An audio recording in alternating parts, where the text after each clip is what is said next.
Greetings, everyone. This is Curtis Clements with another effective writing podcast. In this episode, I'm going to discuss what you should keep in mind when evaluating sources that you may use in an essay that requires research.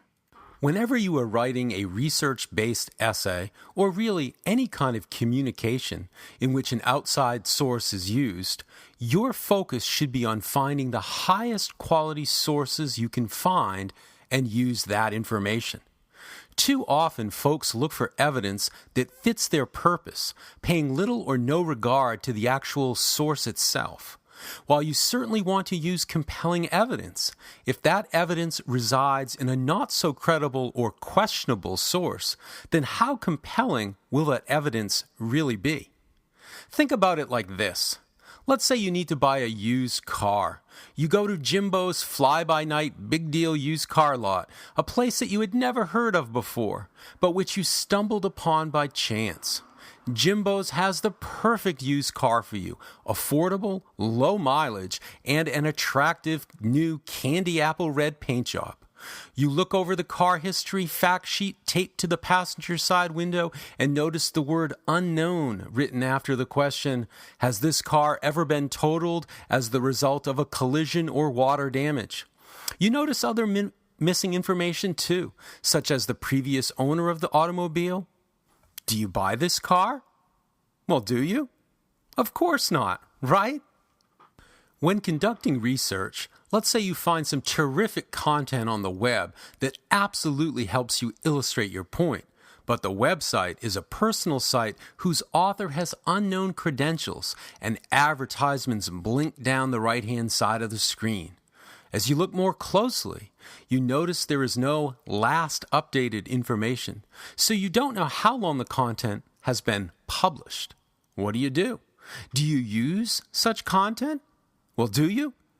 Of course not, right? Right? You need to remember that just because you can find information on the web, it doesn't mean it is good information. Your job when conducting research is to locate quality sources that may prove useful in helping you support points in your composition. Your first order of business is to evaluate potential sources carefully. Evaluating sources requires you to read the material that you have located, perhaps spot skimming initially and then devoting more attention to the content. I suggest 2 reads, and admittedly, there are variables that need to be taken into consideration, such as the length of the content you have located. During the first read, get a feel for what the content is saying, particularly in terms of how useful the content actually will be in helping you achieve your purpose. During the second read, use a pen or highlighter or some other method to identify specific content within a source that will be useful so that you can easily find it at a later time. Also, it is a good idea to annotate the margins with commentary as to the exact nature of the content you have identified. Doing this kind of legwork, while time-consuming up front, is a genuine time saver later in the process. To help you decide what sources are worth keeping and what ones are not, you can apply what I call the 3 R's for evaluating sources. Each of the sources that you use in your composition should meet the standards of being reliable, recent, and repetitive. Ultimately, your paper's merits will hinge in large part on the quality of the outside material you use to support what you say.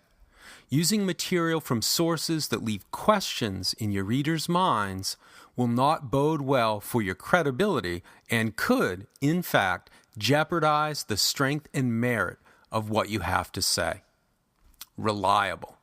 A reliable source means the information is credible and unbiased. The author has first-hand knowledge of the subject and presents the information in a fair and impartial manner. If the author does not have first-hand knowledge, then you need to make sure that the information the author uses comes from sources that are reliable. Information that cannot be verified will not be reliable, so you need to exercise caution. You also need to consider the publication, the source itself, and any bias that may exist.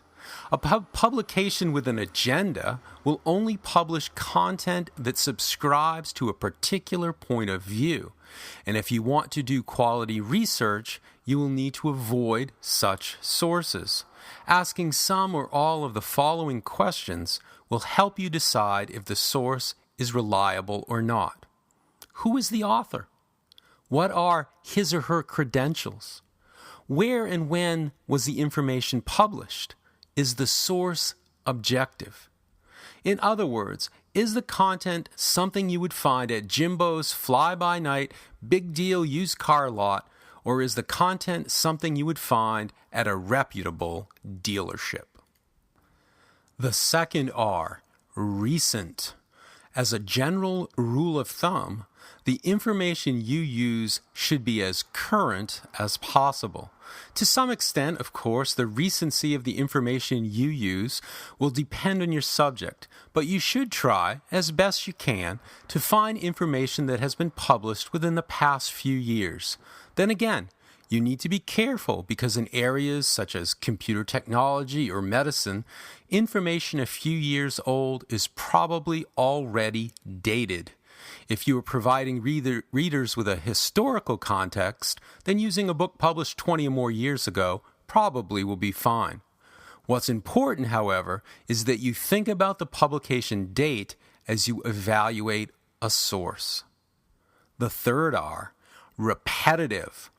One of your primary goals in doing research is to find the best information you can to support what you have to say in your paper. If you find the same information in a number of sources, chances are the information is good. Information that is repetitive tends to be more accurate than information that exists in only one source. Now, this is not to say that information found in just one source is not accurate, though you need to be careful. As you do your research and find articles, be leery of information that doesn't seem to be representative of the information you are finding elsewhere. There are no shortcuts to doing quality research. Research tends to be laborious, but if you want to save some time, the best advice is to do the research the right way the first time through. And in this case, it means scrutinizing the sources you find and making sure they pass the tests of being reliable, recent, and repetitive. Thanks, everyone. Happy writing!